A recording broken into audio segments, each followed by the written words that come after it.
Hey everybody, this is just a little add-on because I talked about it in the course, but I don't think I made a big deal about it, and it really should.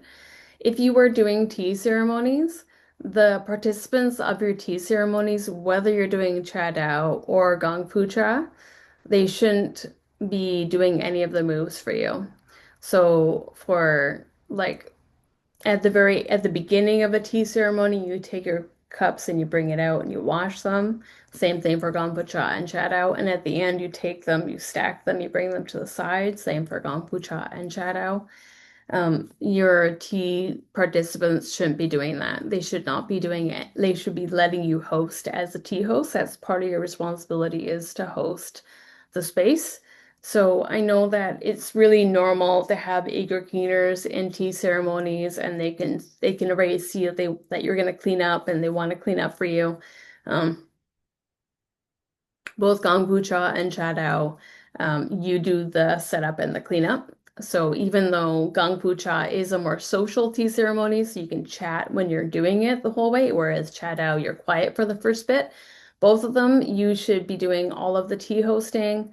Like if there's tea on your tray, no one should be taking the tea off the tray. No one should be touching the tray, but you. You would be putting the tea their on their on their on their on their plates, or on the chassis. So plates for Gongpucha, chassis for Chadao. And then when the tea is empty, they put it back on the chassis or they put it back on your wet tray, but they would never stack the teacups or take the teacups away. That's all you. Like you're the tea host. That's what you do. That's part of your tea ceremony.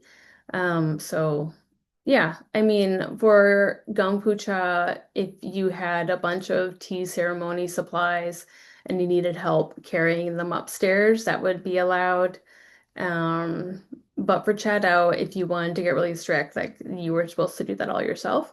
But in terms of anything to do with the tea ceremony, that's supposed to be your job as the host. So please set the space and tone for the tea ceremony that you are hosting, and that for the guests just to sit back, relax, and enjoy. And for some guests, it's really hard to just let someone else lead them because they want to help. Like sometimes it's not about like they want to take the stage. Some people do want to take the stage, but for a lot of people that are drawn to tea ceremonies, like they just want to help and they just want to help you.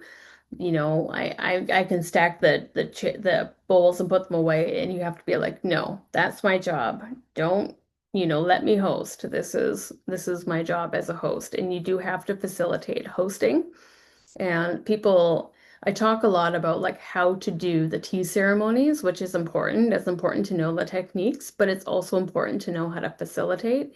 And part of facilitating a tea ceremony is holding that space and redirecting people when they cross your boundaries because uh, it's important. You are the host, and it's important for you to hold that space. So at the end, they can say thank you, which is really nice. That's always good. They can ask if you want help, but it's really up to you to say yes or no. And, like I said, for Gong Pucha, it's fine to be like, oh, can you carry this upstairs? Can you put this by the sink? But like you should be the one washing the dishes. Like that you should still have and that like it's your tea ceremony. It's you still have to be the one holding the space. So yes, that is that's a little bit about uh yeah, facilitation and holding a tea ceremony space. Okay, take care. Bye everyone.